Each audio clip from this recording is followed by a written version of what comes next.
Hello everyone, आज हम कर रहे हैं कौशल, भाषा कौशल और उनका वर्गीकरण क्या है। इससे रिलेटेड प्रीवियस ईयर्स के जो क्वेश्चंस हैं वो भी एंड ऑफ द सेशन हम डिस्कस करेंगे। सबसे पहले हम कॉन्सेप्ट क्लियर करते हैं। तो सबसे पहले हमारे पास है कि हमें जैसे कि पता है कि 4 भाषा कौशल हमारे पास होते हैं: सुनना, पढ़ना, बोलना और लिखना। तो जो सुनना और पढ़ना है ये दोनों को हम ग्रहणात्मक कौशल कहते हैं। इसमें से क्वेश्चन आए हुए हैं प्रीवियस ईयर के अंदर, इसलिए इसको आपको ध्यान में रखना है। और बोलना और जो लिखना है इसमें हम क्या करें, अपनी अभिव्यक्ति करने हैं, इसलिए इसे अभिव्यक्तात्मक या फिर उत्पादक कौशल कहते हैं, प्रोडक्टिव। ठीक है, आप इसमें जो है कुछ एक्सप्रेस कर रहे हो, लेकिन इसमें क्या है, आप ग्रहण कर रहे हो। तो क्वेश्चन इसमें से कैसे आया हुआ है, जैसे सुनने के साथ बोलना लिख दिया, पढ़ने के साथ लिखना लिख दिया और ये दोनों अलग लिख दिए, दोनों। तो चारों में से कौन सा अभिव्यक्तात्मक या फिर उत्पादक कौशल है वो आपको क्लिक करना था। तो ये क्वेश्चन जो है हमारे पास 2021 में आया है। तो इसमें जो आंसर था हमारे पास वो था कि उत्पादक कौशल, जिसमें हम अपनी अभिव्यक्ति करते हैं।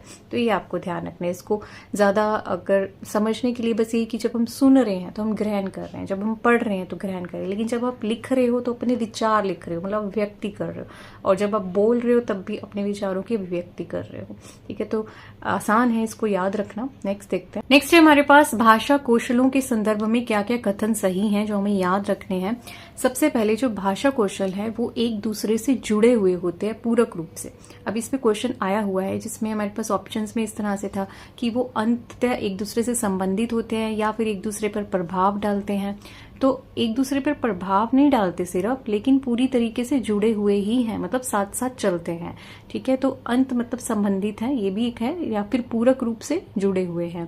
फिर है हमारे पास ये क्या है, संवित विकास करते हैं, मतलब एक का मिलाकर। ठीक है, मिलाकर, जैसे चारों कौशल को मिलाकर ही हमारा जो है कम्युनिकेशन जो स्किल है वो इम्प्रूव हो सकती है। एक से नहीं चलेगा, चारों ही चाहिए और चारों का मिलान चाहिए, मिलन चाहिए। फिर है सिर्फ व्याकरण के नियम याद करना भाषा कौशल के विकास के लिए प्राप्त नहीं है। हमें जो है उसके अर्थपूर्वक वास्तविक जो संचार है या अभिव्यक्ति है या कम्युनिकेशन जिसको कहते हैं, आपस में संचार जो है वो करना ही पड़ेगा, तभी जो है हम अर्थपूर्ण जो है भाषा का उसको बेहतर कर सकते हैं और हमें जो है अवसर देने चाहिए उसे बेहतर करने। फिर अब है हमारे पास एक एक कौशल जो है उसको हम समझते हैं कि उसमें से कैसे क्वेश्चन पूछे जाते हैं, क्या क्या चीजें आ सकती है। तो सबसे पहले यह कि हमें जो श्रवण कौशल है उसका एग्जैक्ट मतलब क्या है।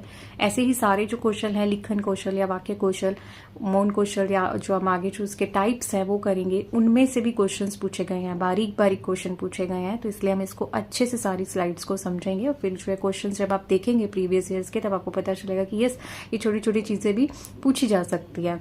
तो सबसे पहले श्रवण कौशल है, इसमें इसका मतलब क्या, सिर्फ सुनना ही इसका मतलब नहीं है, समझना और अर्थ को ग्रहण करना भी मतलब है, तभी हम उसको श्रवण कौशल में माना जाएगा। ठीक है, सिर्फ सुन लिया नहीं, लेकिन उसके अर्थ को समझा है उसने। फिर इसमें कुछ विधियां हैं, ये विधियां भी आपको सारी आनी चाहिए, जैसे कि सबसे पहले प्रश्न पूछना, उत्तर देना। इसमें भी क्या है, बच्चा सुन रहा है, कहानी का सुनना और उसका अर्थ ग्रहण करना। ठीक है, फिर हमारे पास श्रोत लेख, मतलब टीचर बोल रही है और बच्चा जो है सुनकर उसको लिख रहा है, सुन रहा है ना, इससे श्रवण तो हो ही रहा है। सुनकर अपने मुख्य विचार को समझना, सुनकर मुख्य विचार समझना, भाषण अगर कहीं चल रहा है। इसके अलावा ऑडियो वीडियो फिल्म चल रही है उसको देखना है, सुनना, डिजिटल माध्यम से सुनना, कंप्यूटर से। ठीक है, तो ये कुछ हमारे पास विधियां हैं जिससे हम श्रवण कौशल का विकास करते हैं। नेक्स्ट है हमारे पास मौखिक कौशल या जिसे बोलना, स्पीकिंग स्किल्स कहते हैं। तो मौखिक कौशल हमें पता है कि इसमें हम जितना जो है कम्युनिकेशन का यूज करते हैं उतनी हमारी जो है भाषा का विकास होता है, उस कौशल का, उस स्किल का विकास होता है। तो इसमें जो है कुछ हमारे पास विधियां हैं। सबसे पहले वार्तालाप ही है, आपस में कम्युनिकेट करना, सरल वाचन करना, या फिर कुछ प्रश्न है उसके उत्तर देना, मतलब हैंड रेज करना कि अपने आप को अभिव्यक्त करना, और कहानी सुनाना। ठीक है, चित्र है उसका वर्णन कर देना, या कविता सुनाना, वाद विवाद जो डिबेट है, ठीक है, वो बहुत हेल्प करता है। ठीक है, समूह में किसी विषय के ऊपर सुनाना, अभिव्यक्त करना। ठीक है, पाठ का सार सुनाना, एंड ऑफ टीचर ने जब बोल दिया और आपने खड़े होकर सार सुनाया। भाषण या फिर नाटक का प्रयोग करना। ठीक है, नाटक में पार्टिसिपेट करना, उसमें भी आपको बोलना पड़ेगा, डायलॉग्स बोलने पड़ेंगे। ठीक है, स्वतंत्र आत्म प्रकाशन, यानी बिना अधिक निर्देश के अपने विचार या अनुभव को स्वतंत्र रूप से व्यक्त करना।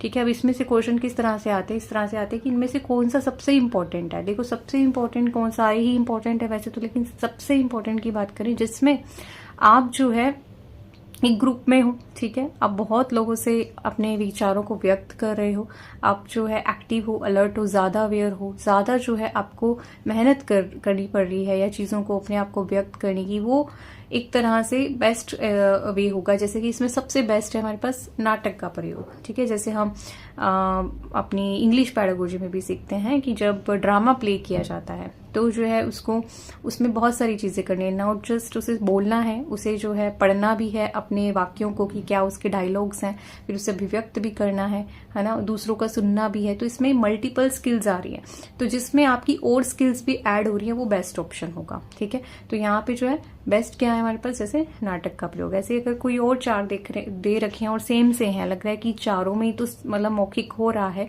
तो आपको वो चूज करना है जिसमें और स्किल्स भी, यानी और जो कौशल है वो भी ऐड हो रहे हैं विद द स्पीकिंग स्किल्स, ठीक है। तो वो आपका ज्यादा वेटेज रखेगा। अब हमारे पास वाचन कौशल यानी कि रीडिंग स्किल्स, ठीक है। जब बच्चा देखकर बुक में से पढ़ता है, अब पढ़ने के बहुत सारे तरीके होते हैं। एक है बच्चा मन में पढ़ रहा है, एक है बच्चा खुद से थोड़ा सा मतलब बोलकर पढ़ रहा है, उसके होठ हिल रहे हैं, ठीक है। एक है बच्चा लाउडली पढ़ रहा है क्लासरूम में सबके सामने, एक है बच्चा समूह के अंदर पढ़ रहा है, ठीक है। तो सबकी अपनी अपनी क्या है विशेषता है पढ़ने की। तो इसमें से भी क्वेश्चंस जो है वो आए हुए हैं, इसलिए हम इसके प्रकार को समझेंगे। सबसे पहले हमारे पास स्वर वाचन। स्वर वाचन के अंदर हमारे पास जो है इस तरह से 3 टाइप्स आ जाते हैं। सबसे पहले लिखित पाठ को आवाज से पढ़ना, ठीक है, लिखा हुआ है और आपने उसको आवाज से पढ़ा। फिर है आदर्श वाचन। आदर्श वाचन में है आप उच्चारण, गति, स्वर, भाव का के साथ पढ़कर उसका मॉडल भी प्रस्तुत करते हैं कि भाई आपने पढ़ा, फिर आपने उसको रिप्रेजेंट भी किया कि भाई ये चीज है, ठीक है। इसमें तो सिर्फ आपने पढ़ा ही है। फिर है हमारे पास अनुकरण वाचन। अनुकरण वाचन क्या है, विद्यार्थियों द्वारा शिक्षक के पढ़ने के कुछ तरीके, जैसे विद्यार्थी साथ है, या तो अकेले पढ़ रहा है क्लासरूम के अंदर व्यक्तिगत हो रहा है, या फिर समूह के अंदर हो रहा है, कई विद्यार्थी मिलकर एक साथ जो है किसी चीज पर डिस्कशन कर रहे हैं, उसको पढ़ रहे हैं, ठीक है, फिर उस पर डिस्कशन कर रहे हैं, या फिर एक दूसरे को सुना रहे हैं पढ़ के।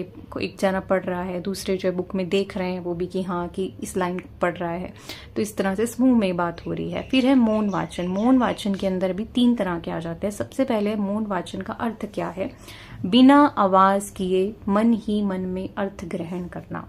ये क्वेश्चन आया हुआ है, इसलिए इसको ध्यान से समझे। मौन वाचन में आपके होंठ नहीं हिलते हैं, तो ये ऑप्शंस में पूछा गया है। तो बिना आवाज के मन ही मन में अर्थ ग्रहण करना। गंभीर वाचन क्या है, पाठ को गहराई से और ध्यान पूर्वक पढ़ना, ठीक है। आप अब इसमें गहराई से ध्यान पूर्वक पढ़ रहे हैं। फिर हमारे पास द्वैत वाचन, इसमें है कम समय में तेजी से पढ़कर क्या जानकारी है उसको निकाल लेना। कम समय में उसको फटाफट पढ़ देना और उसमें से जानकारी निकाल लेना। तो अभी तक इसमें से जो है क्वेश्चन पूछा गया है। फिर है हमारे पास इसके कुछ प्रकार, वो भी समझने जरूरी है। जैसे सबसे पहले हमारे पास शब्द तत्व पर आधारित विधि, ठीक है। इस तरह की रीडिंग के अंदर आप जो है शब्दों को पहचानते हैं, उसके अर्थ को समझते हैं। फिर है हमारे पास स्वर वाचन विधि। इसमें क्या है, शब्दों को सही उच्चारण और ध्वनियों पर विशेष बल देते हैं, कि जैसे कि इस चीज को ऐसे बोला जाना चाहिए, इतना स्ट्रेस देना चाहिए, या फिर इसको नॉर्मल बोलना है, तो आपको ध्वनि जो है, जिसे हमने उसमें इंग्लिश में अभी पैडागोजी में करा है फोनोलॉजी, ठीक है, ऐसे ही हमारे पास यहाँ पे भी है कि साउंड के ऊपर जो है वो फोकस किया जा रहा है। फिर उपयुक्त विधि। उपयुक्त विधि क्या है हमारे पास, इसमें जो है संदर्भ में पढ़ता है और बच्चे के स्तर के अकॉर्डिंग आप एक लचीली विधि का यूज करते हो, ठीक है। जैसे उसको उसकी कैपेसिटी, उसके इंटरेस्ट के अकॉर्डिंग आप जो है इस तरह से मेथड को चूज करते हो पढ़ने का। लास्ट है हमारे पास लेखन कौशल। इसके बाद हम इससे रिलेटेड क्वेश्चंस करेंगे। तो ये कौशल बहुत इंपॉर्टेंट है, इसका एक एक पॉइंट बहुत इंपॉर्टेंट है, क्योंकि सारे ही प्रीवियस ईयर्स में बहुत बार इसमें से पूछे गए हैं। लेखन कौशल हमें पता है कि एक अभिव्यक्तात्मक कौशल है। इसमें जो है हम इसे उत्पादक कौशल भी कहेंगे, मतलब इसमें हम अपने विचारों को अभिव्यक्त कर रहे हैं। और इसमें जो कुछ चरण है वो बहुत इंपॉर्टेंट है। जब भी आप लिखते हो तो इसमें 4 प्रोसेस होती है। फर्स्ट ऑफ ऑल होता है पूर्ण लेखन। आप प्री राइटिंग करते हो, मतलब आप सोचते हो कि भाई जो आप लिखने वाले हो उसका उद्देश्य क्या है, उसका विषय क्या है।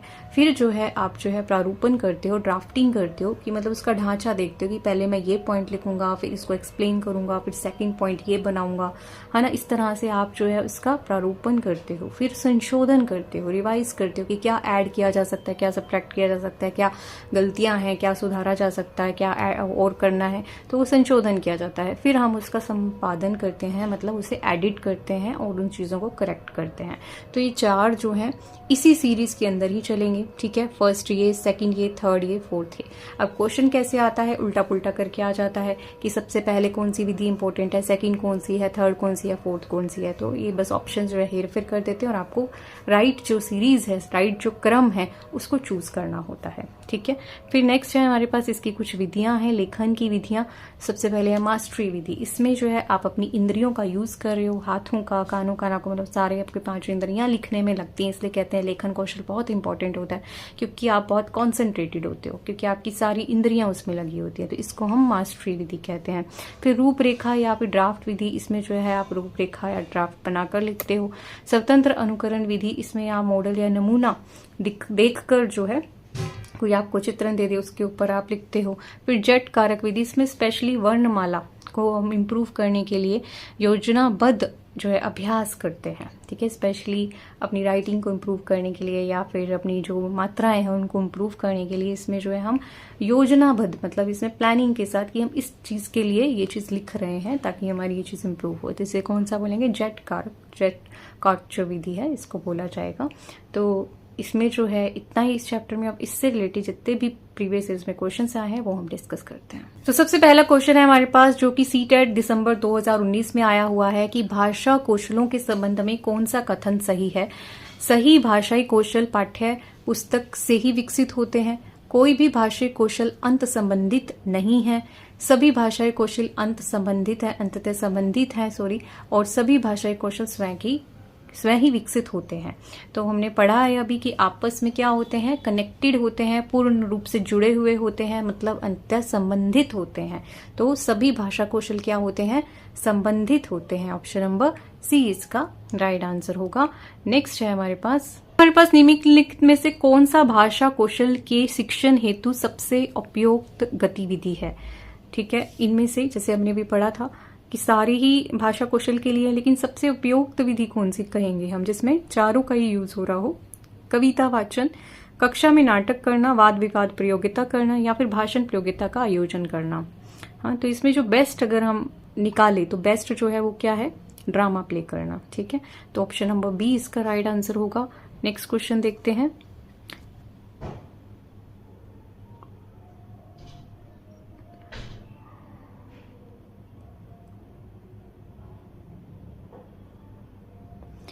पठन कौशल में बारीकी से पढ़ना क्या है।